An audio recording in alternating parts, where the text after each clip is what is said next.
संवैधानिक अधिकार परिसीमन सुधार एक आंदोलन हमारी पार्टी ने करने का तय किया है। बिहार में अलग अलग हिस्सों में जनता को इन्वॉल्व करके हम बड़ा कार्यक्रम करेंगे, जिस कार्यक्रम की शुरुआत अभी 2 जगह तारीख तय हुई है।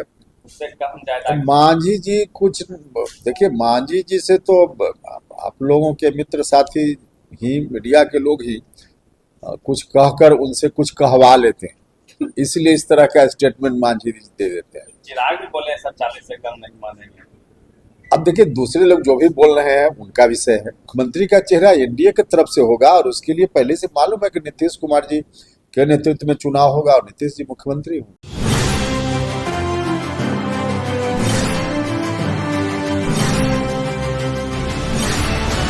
नमस्कार, स्टार टीवी बिहार देख रहे हैं आप और मैं आपके साथ वंदना। देखिए, चुनाव की तैयारी शुरू हो गई है। बिहार में जितनी भी पार्टियां हैं सभी एक्टिव मोड में हैं और ऐसे में राष्ट्रीय लोक मोर्चा के उपेंद्र कुशवाहा ने भी चुनावी मंथन शुरू कर दिया है। वाल्मीकि नगर में ये मंथन जारी है और वहां से बड़ी खबर निकलकर सामने आ रही है। जो आपको बता दें कि बिहार यात्रा पर उपेंद्र कुशवाहा निकलने वाले हैं। बिहार के लोगों से मुलाकात करेंगे, बड़ी बड़ी सभाएं की जाएंगी। राष्ट्रीय लोक मोर्चा की तरफ से ये सारा कार्यक्रम होगा। उपेंद्र कुशवाहा ने वाल्मीकि नगर में बड़ा फैसला लिया है और जानकारी दी है कि आने वाले वक्त में वो किस तरीके से बिहार के लोगों से मिलेंगे और बिहार में चुनावी तैयारियां उनकी कैसी है, ये भी जानकारी दे रहे हैं। देखिए, एक तरफ जहां सीट शेयरिंग को लेकर एनडीए में घमासान मचा हुआ है, जीतन राम मांझी अलग डिमांड कर रहे हैं, चिराग पासवान की अलग डिमांड है, वहीं दूसरी तरफ उपेंद्र कुशवाहा भी अब एक्टिव मोड में हैं और वाल्मीकि नगर में बड़ी प्लानिंग की जा रही है। वाल्मीकि नगर से अब चुनावी मंथन के बाद सब कुछ तय हो गया है, रणनीति बना ली गई है और अब सुनिए प्रेस कॉन्फ्रेंस करके क्या कुछ आने वाले चुनावी रणनीति के बारे में जानकारी देते नजर आए हैं उपेंद्र कुशवाहा। सबसे पहले आप सभी लोगों का स्वागत है। महर्षि वाल्मीकि की धरती पर 3 दिनों का शिविर हमारी पार्टी का आज संपन्न हुआ है और इस शिविर में 3 दिनों तक लगातार साथियों से राय परामर्श के उपरांत कुछ निर्णय लिए गए। एक तो 14 सूत्री प्रस्ताव है जिसको पारित किया गया है। प्रस्ताव की कॉपी आप सभी लोगों को दे दी जाएगी।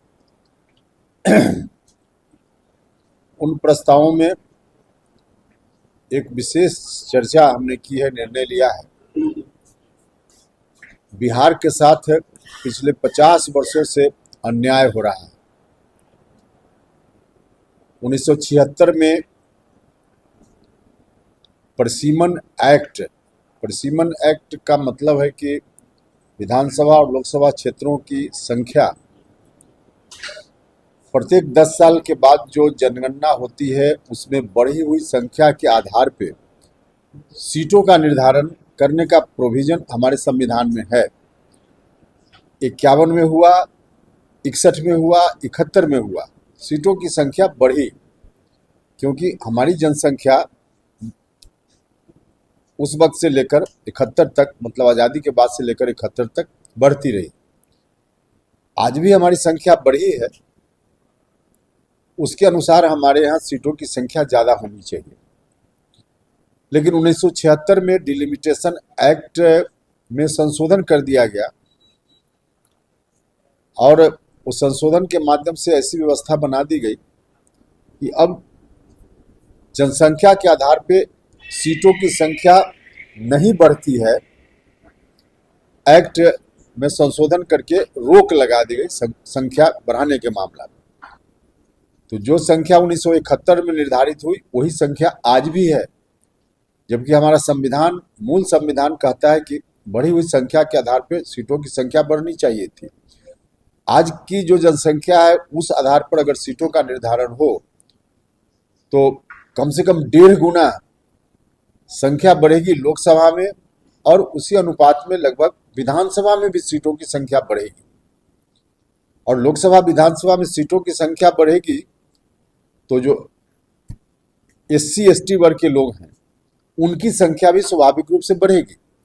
अनुसूचित जाति या विधानसभा में अनुसूचित जनजाति के लिए भी रिजर्वेशन है बिहार में, उनकी संख्या बढ़ेगी। लेकिन 76 में उस एक्ट में संशोधन करके हमारे साथ अन्याय हुआ है। बिहार के साथ उस वक्त जो अन्याय शुरू हुआ, आज भी अन्याय चल रहा है। 76 में 25 साल के लिए उस काम को रोका गया था, फिर बाद में फिर 25 साल उस अवधि को बढ़ाने का काम हुआ। अब 2026 में वह अवधि समाप्त हो रही है। उस वक्त फिर से परिसीमन जनसंख्या के आधार पर होना चाहिए। लेकिन साउथ के कुछ राज्य जिनका हित है संख्या नहीं बढ़ने में, वैसे लोग फिर से दबाव भारत सरकार पर बनाए हुए हैं कि उस अवधि को फिर आगे बढ़ा दी जाए और संख्या न बढ़े। तो यह जो अन्याय हो रहा है बिहार के साथ, उस अन्याय के खिलाफ हमारी पार्टी मजबूती से लड़ेगी। इस अन्याय के खिलाफ हम सब लोगों ने कार्यक्रम भी तय किया है। हम अब इस अन्याय को बिहार में नहीं होने देंगे। किसी भी सूरत में 2026 में जो प्रस्तावित है परिसीमन का समय, 2026 में परिसीमन हो, इस बात के लिए हम जनता के बीच जाएंगे और इस बात का हमने फैसला किया है कि जनता के समर्थन से इस अन्याय को हम समाप्त करेंगे। यह जो अन्याय बिहार के साथ हो रहा है, इस दृष्टि से हमारा कार्यक्रम भी बना है। बिहार में अलग अलग हिस्सों में जनता को इन्वॉल्व करके हम बड़ा कार्यक्रम करेंगे, जिस कार्यक्रम की शुरुआत अभी 2 जगह तारीख तय हुई है। एक तो 25 मई को शाहाबाद के इलाका में और दूसरा कार्यक्रम मुजफ्फरपुर में 8 जून को। यह हमारा संवैधानिक अधिकार है परिसीमन, लेकिन इसको रोका गया है, तो इसलिए इस कार्यक्रम को हम लोगों ने नाम दिया है संवैधानिक अधिकार परिसीमन सुधार। संवैधानिक अधिकार परिसीमन सुधार एक आंदोलन हमारी पार्टी ने करने का तय किया है। उसके हिसाब से कार्यक्रम भी तय हुआ है और इस कार्यक्रम को लेकर बिहार की जनता के बीच हम जाएंगे, गुलबंद करेंगे जनता को, और इस अन्याय को हम नहीं सहेंगे, बिहार नहीं सहेगा। इस बात के लिए हमने निर्णय लिया है पार्टी के इस कार्यक्रम। और भी कई निर्णय हैं, उसको आप देख लीजिएगा, लेकिन मुख्य रूप से इस निर्णय को हमने लिया है। और गठबंधन में हम सब लोग प्रयास करेंगे कि बाकी राजनीतिक दल के जो लोग हैं उनसे भी हम बात करें और इसको हम आगे बढ़ाएं और बिहार के साथ हो रहे इस अन्याय को खत्म करके बिहार का हिस्सा हक दिलवाएं। 3 दिनों के शिविर में बिहार के तमाम जिला से लोग आए थे और सब लोगों ने अलग अलग मुद्दों पर अपनी राय दी है। तो उस राय के आधार पे एक तो हमारा यह जो कार्यक्रम है उस कार्यक्रम को हमने लिया है, फिर आवश्यकता अनुसार आगे भी कार्यक्रम बनाएंगे और जनता के बीच हम जाएंगे। यही मुख्य रूप से। विधानसभा चुनाव से ठीक पहले आपका मंथन शिविर था, तो कैसे देखते हैं आगामी विधानसभा में जिस तरह से नेतृत्व को लेकर दोनों तरफ से? देखिए, विधानसभा चुनाव में एक तो इस बार जब जनता ने ही मन बना लिया है एनडीए के पक्ष में मतदान करने का, तो कहीं से कोई कठिनाई नहीं है। एनडीए निश्चित रूप से फिर जीतेगा, सरकार बनाएगा। लेकिन अभी जो लोकसभा का चुनाव हुआ, उस चुनाव में कुछ इलाका जहां एनडीए का परफॉर्मेंस अच्छा नहीं हुआ, बाकी बिहार के सभी हिस्सों में एनडीए का परफॉर्मेंस बहुत ही अच्छा था। लेकिन शाहाबाद का इलाका, मगध का इलाका, खासकर जहां अंतिम फेज में मतदान था, वहां एनडीए के पक्ष में परिणाम नहीं आया। और उसके पीछे कारण कोई विपक्ष नहीं था। विपक्ष की कोई ताकत न तब थी उस इलाके में, न आज है कि वहां एनडीए को शिकस्त दे दे। लेकिन विपक्ष में ही कुछ लोगों ने हमारे प्रधानमंत्री जी की बात भी नहीं मानी गृह मंत्री जी की बात भी नहीं मानी, भारतीय जनता पार्टी के राष्ट्रीय अध्यक्ष नड्डा साहब की बात भी नहीं मानी, उनके आदेश का भी उल्लंघन किया। और उनके आदेश का उल्लंघन करने वाले लोग अपने को उनकी पार्टी के नेता सदस्य कहते हैं, तो हमको आश्चर्य भी होता है। अब जो नरेंद्र मोदी जी की बात का उल्लंघन करे, जो गृह मंत्री जी के बात का उल्लंघन करे, वह भारतीय जनता पार्टी का सदस्य नहीं हो सकता है। लेकिन वैसे लोगों ने मौका दे दिया विपक्ष को, विपक्ष के हाथ में औजार दे दिया, और विपक्ष जो प्रचार प्रसार कर रहा था हम लोगों के खिलाफ, उनको मौका दे दिया इन लोगों ने, और फिर उनके साथ भी हो लिए लोग। इसका नतीजा हुआ कि एनडीए का वोट बट गया, तो चुनाव परिणाम वहां न सिर्फ एक क्षेत्र में बल्कि 5-6 क्षेत्रों में इस तरह का परिणाम आ गया।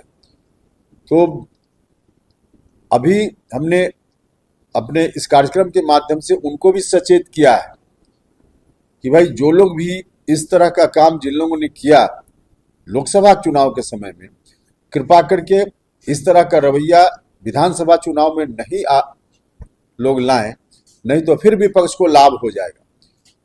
तो विपक्ष को लाभ देने का काम अगर एनडीए के लोगों ने नहीं किया इस बार विधानसभा में, तो कोई दिक्कत नहीं होगी, एनडीए जीतेगा, और विपक्ष जो हमारे साथ वाले लोग ही फिर से उसी तरह का रवैया अपना देंगे, तो इसका नुकसान हो सकता है। हम यही मानते हैं।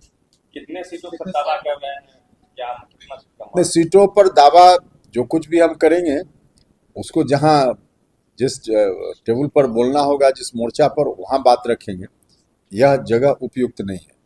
लेकिन 2015 में जो जितनी सीटों पर पार्टी बनी उस तरीके की 3 सीटें नहीं थी, उससे कम आगे नहीं, उसमें कम होने और आगे होने की बात नहीं है। जो भी तय होगा हम बताएंगे, अभी उस पर बात करना बाकी है। जब तक बात नहीं होगी तब तक कैसे बताएं। मांझी जी 25 सीट मांग रहे हैं सर, उससे कम ज्यादा। मांझी जी कुछ, देखिए मांझी जी से तो आप लोगों के मित्र साथी ही, मीडिया के लोग ही कुछ कहकर उनसे कुछ कहवा लेते हैं, इसलिए इस तरह का स्टेटमेंट मांझी जी दे देते हैं। चिराग भी बोले सर 40 से कम नहीं मानेंगे। अब देखिए दूसरे लोग जो भी बोल रहे हैं उनका विषय है, हमारा विषय है, हम उसके बारे में बोलेंगे। कोऑर्डिनेशन कमेटी की बात लगातार उठती रही है और खास करके एनडीए की बात करते हैं, क्या इसको लेकर के कोई चर्चा हुई थी कि एनडीए? देखिए कोऑर्डिनेशन एनडीए में हो, इस बात का आग्रह सबसे शुरुआत में हमने ही किया था, और उसके आधार पे कोऑर्डिनेशन अभी बहुत अच्छा है। आप लोगों ने देखा भी होगा कि बिहार के सभी जिलों में एनडीए का सम्मेलन हुआ है, सभी पार्टी के लोगों ने मिलकर किया है। तो कोऑर्डिनेशन ठीक से आगे भी चले, इस बात की शुरुआत हो गई है। मुख्यमंत्री का चेहरा कौन होगा सर आपकी तरफ? नहीं, हमारे तरफ से का क्या मामला है? मुख्यमंत्री का चेहरा एनडीए की तरफ से होगा, और उसके लिए पहले से मालूम है कि नीतीश कुमार जी के नेतृत्व में चुनाव होगा और नीतीश जी मुख्यमंत्री होंगे। तेजस्वी यादव को लेकर कांग्रेस में कभी हाँ कभी ना है, तो कैसे देखते हैं तेजस्वी यादव विपक्ष का चेहरा? देखिए विपक्ष का चेहरा, एक तो है कि विपक्ष को कोई मौका ही नहीं मिलने वाला है। इस बार चेहरा कोई बने कोई फर्क नहीं पड़ता है, सरकार उनकी नहीं बनेगी, सरकार एनडीए की बनेगी। लेकिन विपक्ष में भी स्वार्थ के आधार पे मिले हुए लोग हैं, उनका गठबंधन है। तो जहां स्वार्थ के आधार पर होगा तो इसी तरह से चलेगा जैसे चल रहा है। और वाकई मुख्यमंत्री पद की योग्यता, क्षमता, दक्षता, या लोगों के बीच जाकर मौका मिले तो काम करे, इसके लिए जनता का भरोसा, उस रूप में तेजस्वी जी का नाम नहीं आता।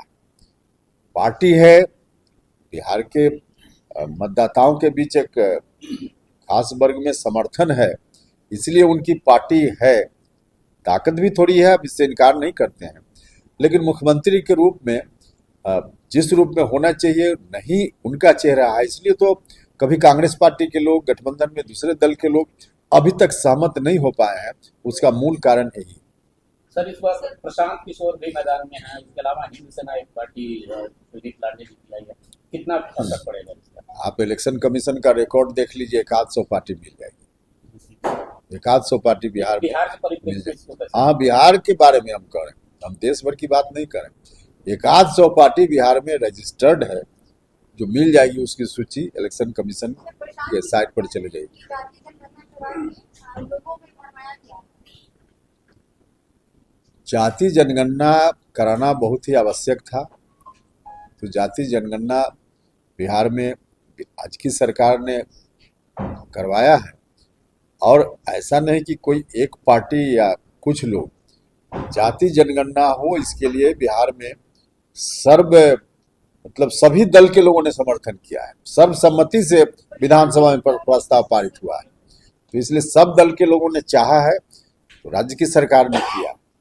सर जो साजिश सर पिछली बार आपके साथ हुई, नीतीश जी के साथ 20 में हुई, जनता जानती है।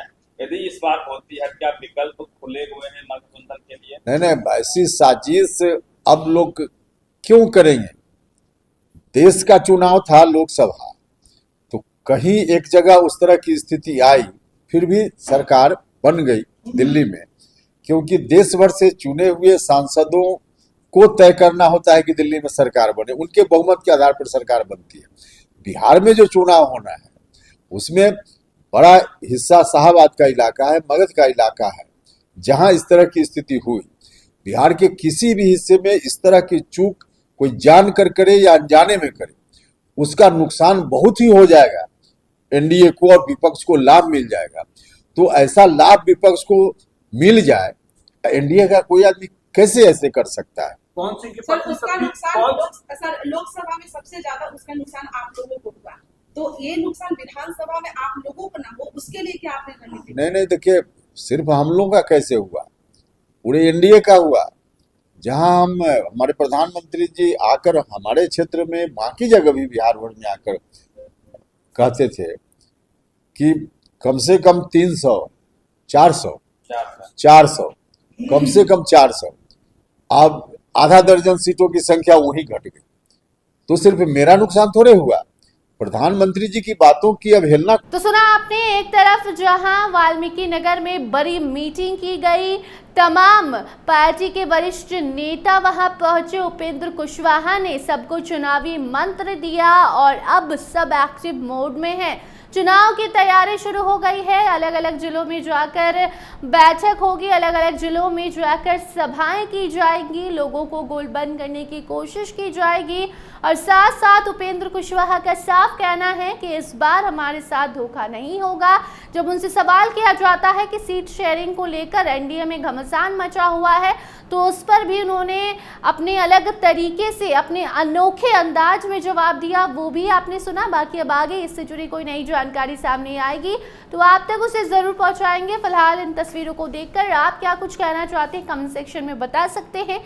देखते रहिए स्टार टीवी बिहार। धन्यवाद।